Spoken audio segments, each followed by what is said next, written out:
है everyone, I am Nikhil. सो आज हम बात करेंगे कि जो ये लास्ट का टाइम है, इस समय काफ़ी लोग कंफ्यूज हैं, कुछ लोगों ने नहीं पढ़ा था। तो अब हम क्या पढ़ें जिससे हमारा जो मतलब कट ऑफ क्लियर हो जाए। और ये मतलब मेरी प्रॉब्लम, आपकी प्रॉब्लम नहीं है, बहुत लोगों की प्रॉब्लम्स हैं कि कैसे मतलब लास्ट के टाइम में इसको कवर किया जाए। तो हम आज उन सारी चीज़ों पर बात करेंगे। सिलेबस क्या है और हमें क्या पढ़ना है जिससे हमारे अच्छे मार्क्स आ जाएँ, जिससे हमारा जो कट ऑफ है वो क्लियर हो जाए।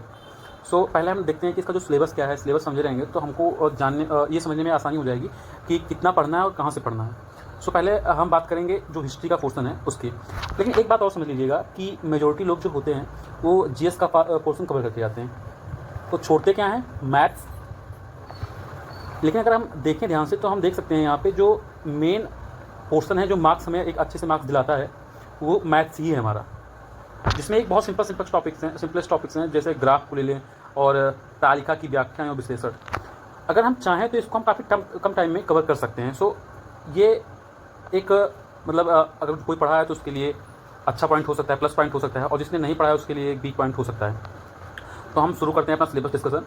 तो सबसे पहले हम हिस्ट्री को डिस्कस करेंगे कि हिस्ट्री में क्या है। तो हिस्ट्री में पहले वो इंडस वैली सिविलाइजेशन के बारे में और वैदिक संस्कृति। लेकिन जो सबसे ज़्यादा इंपॉर्टेंट की अगर बात करें तो वो सिंधु घाटी सभ्यता ही है, क्योंकि इससे अच्छे खासे क्वेश्चन आते हैं। मैंने बहुत सारे पेपर देखे हैं तो उसमें इसके क्वेश्चन जरूर मिलते हैं हमें, और बहुत सिंपल से क्वेश्चन, कोई ऐसे क्वेश्चन नहीं मिलते हैं जिनको हम कर ना सकें। उसके बाद बौद्ध धर्म, गौतम बुद्ध जी के बारे में, और बौद्ध धर्म के बारे में मतलब काफ़ी सिंपल से क्वेश्चन, उसके फैक्ट्स पूछ लेते हैं। और गौतम बुद्ध जी के बारे में पूछते क्या हैं कि उनको ज्ञान की प्राप्ति कहाँ हुई थी, उनके जो पहला उपदेश कहाँ दिया था, उनका पहला उपदेश क्या था। तो ये काफ़ी मतलब सिंपलेस्ट चीज़ पूछते हैं, ऐसा नहीं कि कुछ इतना हार्ड पूछने की हम कर ना पाएँ। और मौर्य वंश के बारे में भी पढ़ लेना है हमें। मौर्य वंश के बारे में वही मतलब स्पेशली हमको चंद्रगुप्त मौर्य के बारे में, क्योंकि जो चीज़ें ज़्यादा मतलब इंपॉर्टेंट होती हैं वो हमें भी वैसे पता ही, जो पेपर हम उठा के देखते हैं प्रीवियस क्वेश्चन पेपर्स, तो हमें पता चल जाता है। मैंने बहुत सारे पेपर एनालाइज करके भी ये बात आपसे बोल रहा हूँ। अशोक सम्राट के बारे में मतलब अच्छे से पढ़ना है, गुप्त वंश के बारे में पढ़ लेना है, समुद्रगुप्त के बारे में पढ़ लेना है, थोड़ा बहुत चंद्रगुप्त के बारे में पढ़ लेना है। लेकिन अगर हम बात करें तो गुप्त वंश के बारे में, उनके सिक्कों के बारे में खूब अच्छे से पढ़ना है। और हर्षवर्धन के काल में कौन सा यात्री भारत आया था, राजपूत काल के बारे में अच्छे से पढ़ना है, सल्तनत काल के बारे में थोड़ा बहुत पढ़ लेना है, क्योंकि यहाँ से ज़्यादा क्वेश्चन नहीं पूछे जाते हैं। मैंने जो पेपर अभी तक देखे हैं प्रीवियस के क्वेश्चन के बेसिस पे बोल रहा हूँ, यहाँ से ज़्यादा क्वेश्चन हमें नहीं मिलते हैं। मुगल्स की बात कर लें तो यहाँ से क्वेश्चन मिलते हैं, लेकिन बहुत गिने चुने क्वेश्चन, बहुत कम। मराठे से क्वेश्चन खूब आते हैं, वो भी कैसे क्वेश्चन, उनकी जो वार टेक्निक थी, कैसे वो युद्ध लड़ते थे, इन टॉपिक से दबा के क्वेश्चन आते हैं। और उसके बाद हम देखेंगे फिर ब्रिटिश के बारे में। तो एक वन शॉर्ट वीडियो अगर आप चाहें तो ये देख के इसको कवर कर सकते हैं, क्योंकि इतना खास टॉपिक नहीं है कि आप बहुत ज़्यादा टाइम दें। इन सब टॉपिक्स पे हमें बहुत कम टाइम देना है। जो हमें सबसे ज़्यादा टाइम जहाँ पे देना है वो हमें यहाँ पे देना है, मैथ्स के पोर्शन पे। और थोड़ा बहुत आप कोई भी कुमार सर की मैंने मतलब बहुत जब देख रहा था, कंटेंट बना रहा था, तब मैंने देखा कि वन शॉर्ट वीडियो 5 घंटे की है। वहाँ से अगर आप चाहें तो कुमार सर के लेक्चर से आपको कवर कर सकते हैं करंट अफेयर्स। तो एक ऐसा टॉपिक हो सकता है जो आपको एक अच्छा मार्क्स दिला दे एग्जाम में।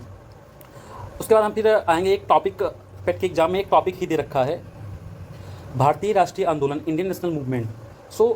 ये टॉपिक में हमें गिने चुने वही 5 टॉपिक्स मिलते हैं, 5 टॉपिक मिलते हैं, जिनको हम चाहें तो एक मिनट हाँ, अगर हम चाहें तो ये जो टॉपिक्स हैं इंडियन नेशनल मूवमेंट्स, इनको हम एक दिन में मतलब 2 घंटे में हम कवर कर सकते हैं और अच्छे से पढ़ सकते हैं। स्वतंत्रता आंदोलन के बारे में, चाहे हम लूसेंट को प्रेफर कर लें या कोई भी बुक जिसमें अच्छे से इसको बताया गया हो। हमें बहुत डेप्थ में नहीं पढ़ना है, क्योंकि ये एग्ज़ाम इतना डेप्थ में जाकर नहीं पूछता है। हमें ऊपर से गांधी जी के बारे में थोड़ा पढ़ लेना है, उनके जो आंदोलन है, और भारत छोड़ो आंदोलन के बारे में कौन सा नारा किसने दिया था, कौन सा दल, जैसे अगर बात करें गरम दल के नेता कौन थे, और लीग जैसे मुस्लिम लीग के संस्थापक कौन थे, इंडियन कांग्रेस की स्थापना कब हुई थी। इन चीज़ों पे हमें एक विशेष ध्यान देना है, क्योंकि ये जो टॉपिक्स हैं एग्जाम में अच्छे से मार्क्स दिलाएंगे हमें। अब बात करते हैं ज्योग्राफी की। अब ज्योग्राफी में अगर मैप से बात किया जाए, मैप एक समझ लीजिए, मैप क्या है, जैसे मैथ में टेबल होती है वैसे मैथ्स है ज्योग्राफी में। अगर हम मैथ पढ़े रहेंगे तो ये हमारा जो रिवर्स हैं ये भी कवर हो जाएगा, ठीक है। और जो ये पर्वत है, मरुस्थल है, ये हम एक मैप से एक रफ आइडिया लगा लेंगे कि ये सब चीज़ें कहाँ पे हैं। तो अगर हम मैप की अगर कोई ऐसी वीडियो देख लेते हैं जिससे हमारा जो बेसिक कॉन्सेप्ट है वो क्लियर हो जाए, तो हम ये सारे क्वेश्चन आराम से कर पाएंगे। टाइम जोन अगर मैंने देखा है बहुत सारी वीडियोज़ और बहुत सारी बुक्स में, बहुत छोटा टॉपिक है टाइम जोन। अगर हम चाहें तो 10-20 मिनट में अच्छे से पढ़ सकते हैं टाइम जोन। तो टाइम जोन कवर कर लेंगे, मौसम के बारे में कवर कर लेंगे कि कौन से, जैसे हाँ इसमें एक क्वेश्चन अगर बात की जाए, मेन क्वेश्चन कहाँ से पूछे जाते हैं, तो क्वेश्चन पूछते हैं कि घास का मैदान जो हिमालय का है उसको क्या बोलते हैं, घास के मैदान के बारे में पूछ लेंगे। इससे ज़्यादा कुछ नहीं, ऊपर ऊपर से ही पूछते हैं। उसके बाद हम जाएंगे इकॉनमी के लिए, कि इकॉनमी में कहाँ से पढ़ना है, इंडियन इकॉनमी। सो सबसे पहले हम समझेंगे कि इकॉनमी में क्वेश्चन कहाँ से आते हैं। मेनली क्वेश्चन आते हैं योजनाओं से, 5 ईयर प्लान। तो ये जो 5 ईयर प्लान के बारे में हमें मतलब ऐसे पढ़ लेना है, कोई भी बुक उठा के एक ऐसे पढ़ लेना है, लेकिन हमें फोकस रखना है कि जिसमें ऐसी चीज़ों के बारे में बताया गया हो कि जैसे मैं एग्जांपल दे रहा हूँ कि जो हमारा हरित क्रांति था, ग्रीन रेवोल्यूशन, ठीक है, ग्रीन रेवोल्यूशन कौन से ईयर में आया, कौन से प्लान में आया था, श्वेत क्रांति कौन से उसमें आई थी। तो ये सब चीज़ों पे हमें एक ऐसा ध्यान रखना है, रफ आइडिया बना के रखना है कि कहाँ से क्वेश्चन पूछ रहे हैं, बाकी कुछ नहीं। और जो ये सब टॉपिक हैं ये बहुत नॉर्मल टॉपिक हैं, टू बी हॉनेस्ट, मतलब इसको आप बैठ के एक बार में ही पढ़ सकते हैं। कोई इतना बड़ा इशू नहीं है कि हमें बहुत ज़्यादा टाइम देना है, लास्ट मोमेंट में भी हम पढ़ के अच्छा मार्क्स ला सकते हैं और ला सकते हैं। और मैंने देखा भी है, बहुत लोगों ने अच्छा स्कोर किया है, आप भी कर सकते हैं। कोई ऐसा नहीं है कि आपने नहीं पढ़ा है तो आप नहीं कर सकते हैं, आप लास्ट मोमेंट में अच्छे से अगर टाइम देंगे तो कर सकते हैं। हाँ ये है कि हमें थोड़ा स्ट्रेटेजिक तरीके से पढ़ना होगा, कहाँ से क्या पढ़ना है ये हमें पता होना चाहिए। अब हम बात करेंगे कि पॉलिटी की। पॉलिटी एक ऐसा टॉपिक होता है कि लड़के खूब पढ़ते हैं दबा के, लेकिन ये चीज़ हम लोगों को एकदम एग्जैक्ट ध्यान देना चाहिए कि हम कौन से टॉपिक पर, ऐसा नहीं है कि हमें मज़ा आ रहा है तो हम वही पढ़ें। मार्क्स हमें कहाँ से ज़्यादा मिल रहे हैं ये इंपॉर्टेंट है। बेसिक जो संविधान के बारे में पढ़ लेना है, बेसिक्स, भारतीय संविधान की मुख्य विशेषताओं के बारे में पढ़ लेना है। हाँ डीपीएसपी थोड़ा मतलब पढ़ लेना है, डीपीएसपी के आर्टिकल्स मेनली, क्योंकि मैंने जहाँ तक एनालाइज किया है मुझे डीपीएसपी के आर्टिकल्स मिले हैं, तो डीपीएसपी पढ़ लेंगे। और ये मौलिक अधिकार कहाँ से लिया गया था, मौलिक कर्तव्य कहाँ से लिया, कहाँ से लिया गया था। और जनरल साइंस में क्या ही है यार, जनरल साइंस में भौतिक विज्ञान, अगर आप 12th में आपका मैथ्स या साइंस रहा होगा तो ये बेसिक चीज़ें इनको आपको वैसे पता होगा, थोड़ा बहुत एक 1 शॉर्ट वीडियो देख लेंगे वो कवर हो जाएगा। फिर आ जाएंगे हम एलिमेंट्री मैथमेटिक्स की बात करें तो मैं जो पर्सनली सजेस्ट करूँगा, आप ये मैथमेटिक्स अगर आपकी तैयार नहीं है तो इसमें उलझिए मत, क्योंकि ये ऐसा है कि आप इस पर टाइम नहीं दिए हैं तो इसको आप पूरा पढ़ेंगे उतने दिन में कुछ कवर ओवर होगा नहीं, तो इसको ऐसे छोड़ दीजिए। ये आपके 5 मार्क्स के क्वेश्चन आते हैं, लेकिन जब आप यहाँ आएंगे नीचे, यहाँ ग्राफ्स, इसको आप इतने अच्छे से पढ़िए कि आपके अगर 20 क्वेश्चन आ रहे हैं तो आपके 18 क्वेश्चन सही जाएँ, ठीक है। हिंदी की बात करें तो हिंदी का हमें प्रैक्टिस सेट इनफ है इसके लिए, और कुछ हमें पढ़ना ही नहीं है। इंग्लिश की बात करें, इंग्लिश हम यूट्यूब पर जाएंगे और डालेंगे इंग्लिश फॉर पेट, किसी से भी पढ़ लीजिए। इंग्लिश का कोई इतना बड़ा इशू नहीं है कि आप बहुत टाइम दें इंग्लिश पे। फिर तर्क शक्ति, मतलब लॉजिकल रीजनिंग अगर आप कोई भी एग्जाम की तैयारी कर रहे हैं तो आप रीजनिंग आप जरूर पढ़ रहे होंगे, तो रीजनिंग में वही सिंपल सी चीज़ें हैं, कैलेंडर के बारे में थोड़ा पढ़ लीजिए, और जो मतलब बहुत बेसिक क्वेश्चन आते हैं आप इसको आराम से कर ले जाएंगे, कोई दिक्कत ही नहीं है। बस थोड़ा बहुत प्रैक्टिस सेट करना है, प्रैक्टिस सेट कर लीजिएगा। प्रैक्टिस सेट मैं बोलूँगा इसके लिए भी प्रैक्टिस सेट, ठीक है। अब आ गए करंट अफेयर पे। हाँ करंट अफेयर अब हम पूरा वीडियोस मतलब स्टार्टिंग से देखने लगेंगे तो बहुत ज़्यादा टाइम लगेगा, और मैं सच बताऊँ तो कंप्लीट भी नहीं होगा। तो हमें करना क्या है, किसी का भी 1 शॉर्ट वीडियो उठा के पूरा हमें करंट अफेयर पढ़ लेना है, 2-3 बार PDF निकाल के लेनी है, उसको रिवीजन कर लेना है, बस 10 मार्क्स आपके हाथ में आ जाएंगे। अब बात करें जो मतलब GS पोर्सन है, मतलब सामान्य जागरूकता बोले, जनरल अवेयरनेस कुछ भी बोल सकते हैं। सो जब मैंने यहाँ बोला था कि मैंने मैप क्यों बोला था कि मैप इंपॉर्टेंट है, मैप इसलिए इंपॉर्टेंट है क्योंकि अगर आप मैप पढ़ लेंगे तो आपको जो ये टॉपिक्स हैं ये कवर हो जाएंगे, ठीक है।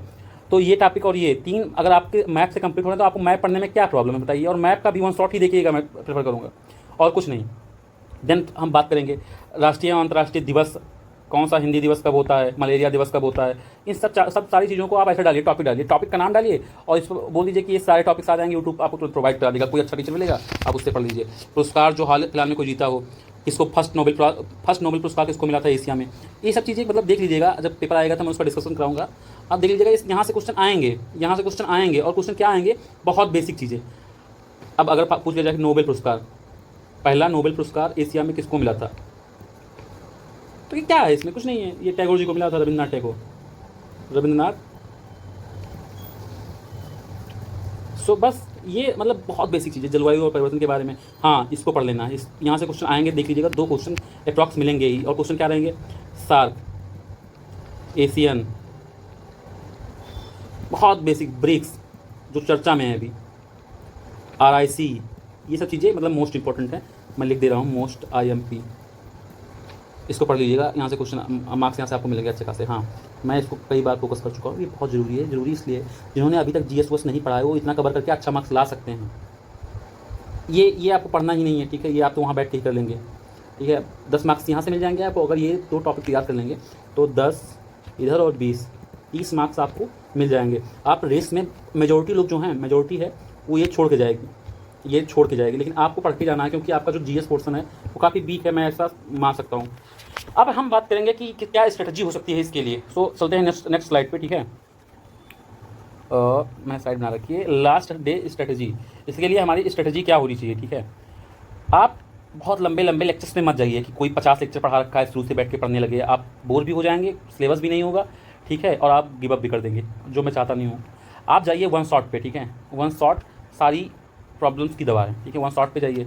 हाँ, मैं बोलूँगा प्रैक्टिस सेट देख सकते हैं आप, इतना मेहनत अगर आपको मार्क्स लाना है तो प्रैक्टिस सेट ज़रूरी है, ठीक है।